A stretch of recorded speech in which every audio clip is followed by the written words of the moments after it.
शहर कायद में डाकुओं ने कानून की रिट को चैलेंज कर दिया। शहर में अमन अमान के दावे धरे के धरे रह गए, जबकि चोर और डाकुओं ने डिस्ट्रिक्ट वेस्ट और डिस्ट्रिक्ट ईस्ट की इंतजामिया के अमन अमान के दावे पर अपनी मोहर लगा दी। डिस्ट्रिक्ट वेस्ट के हुदूद में रोजाना की बुनियाद पर मोबाइल को गाड़ियों की चोरी की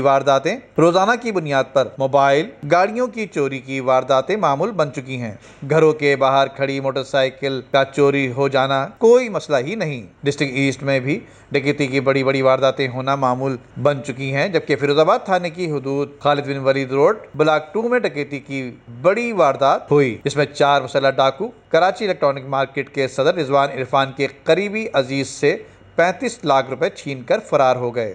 शहर कायद में दिन दहाड़े डाकू राज ने शहरियों का जीना दूभर कर दिया। डिस्ट्रिक्ट सेंट्रल के थाने अजीजाबाद, जौहराबाद, शरीफाबाद सुपरमार्केट में डाकू बेलगाम हो गए। डीआईजी और एसएसपी की स्ट्रीट क्राइम पर काबू पाने की हिदायत के बावजूद क्राइम कम के बजाय वारदातों में मजीद इजाफा हो रहा है।